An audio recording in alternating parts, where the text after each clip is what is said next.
I'd like to give some very good advice to young people getting their education and going out into the world using their education.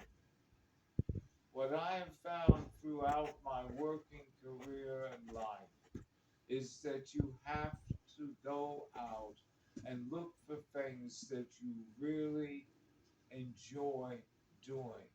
Because heaven only knows you have to do those things for a very long time.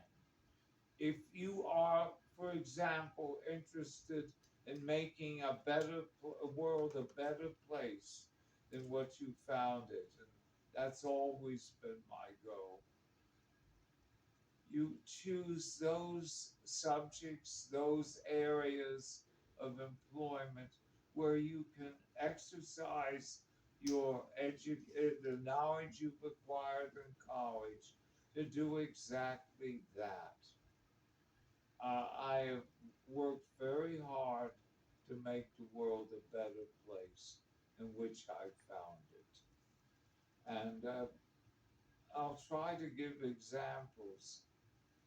After my boss, the congressman, was defeated, I pounded the pavements Monday through Friday, from early in the morning to late in the afternoon, searching for employment.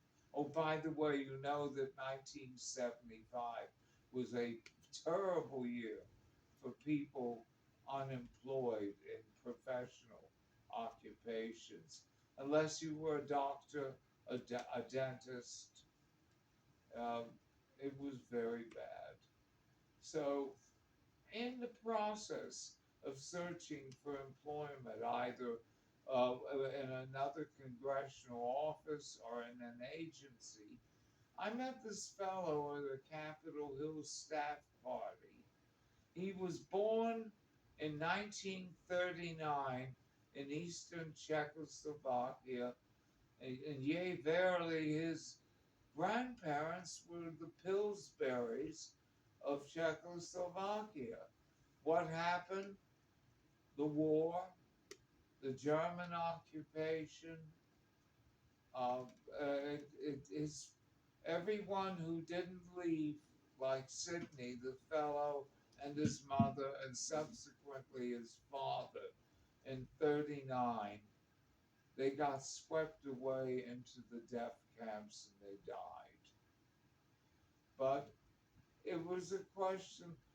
I was trying to help Sydney's parents, who were by then quite old, get reparations for what had been stolen from them. Not to mention the lives that had been stolen from the property. And I started out going to the European Law Division of the Library of Congress. You would be amazed how many former cabinet officials of the pre World War II governments of Eastern Europe were in the European Law Division. And there was a delightful gentleman from the Republic of Poland, a fine gentleman from, the Hungarian Republic, and then there was one more. There was the Dr. Sadowski, the Pole. Oh yes, Dr. Solyom Fekete from Hungary, and never forget the ever popular Dr. Boma from Czechoslovakia. So I told them the story of this fellow, and I was trying to research where the village exactly was and any information I could possibly gather. And it turns out that this Czech gentleman, Dr. Diedrich Boma, his father had a country estate that was adjacent to the property of my friend's grandfather and grandmother. And he says, in 1939, I was invited over to their property to see the new baby. He says, would you have the baby meet me for lunch next Wednesday? I will authenticate all of his Czech government documents.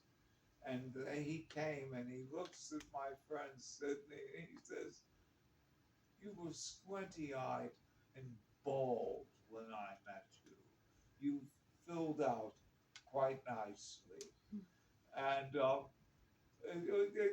like, so what we were trying to find out was the exact location, latitude, longitude, degrees specific of this town, and what it was called Jablanova in Czech. But in 1940, under the Treaty of Vienna, which was a Nazi-inspired treaty, that region of the country was given over to Hungary, the Red Arrow Nazi government of Hungary. And the grandparents were forced to move to the barn and live in the barn for 3 years. So I had to know what the town was called, and I knew what it was called in Czech, but I had to satisfy the requirement. What was it called in Hungarian at the time that people were rounded up and sent to their deaths? And bingo!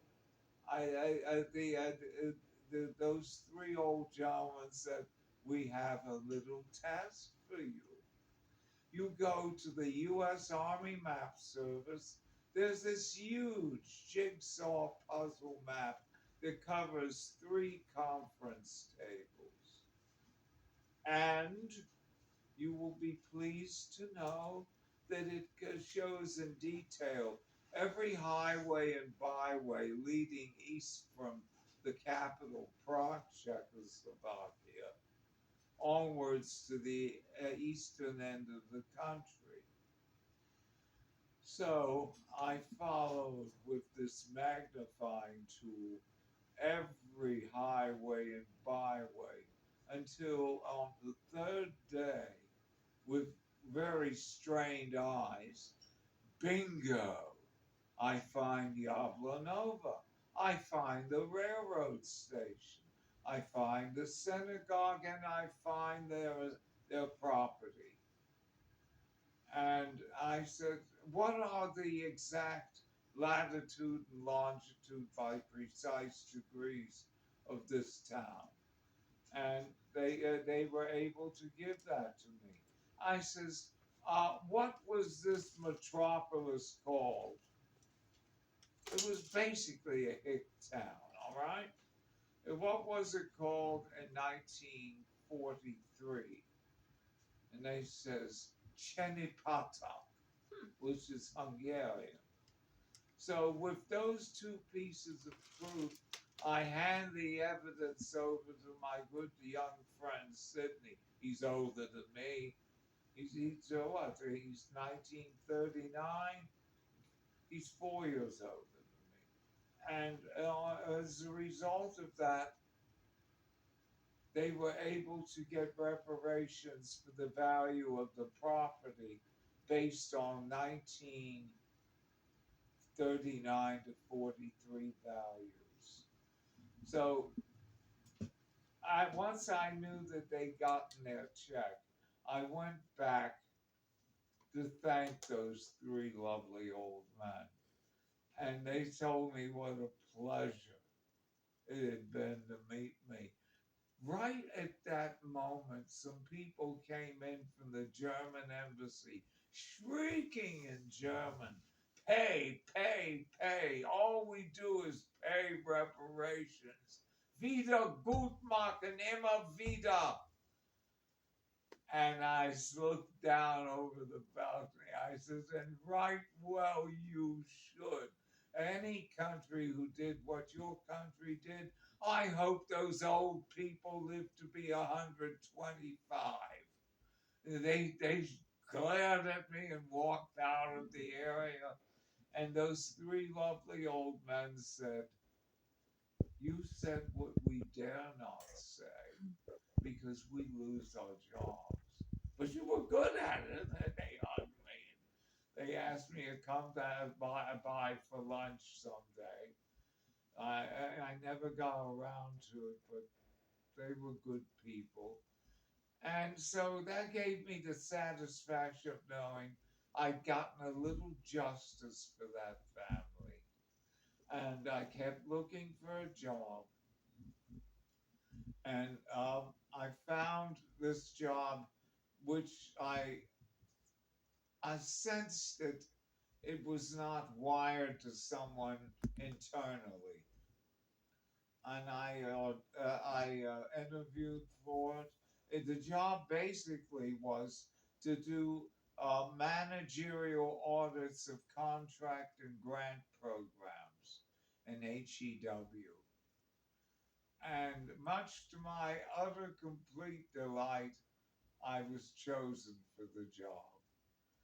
And my life again changed in a very good professional way.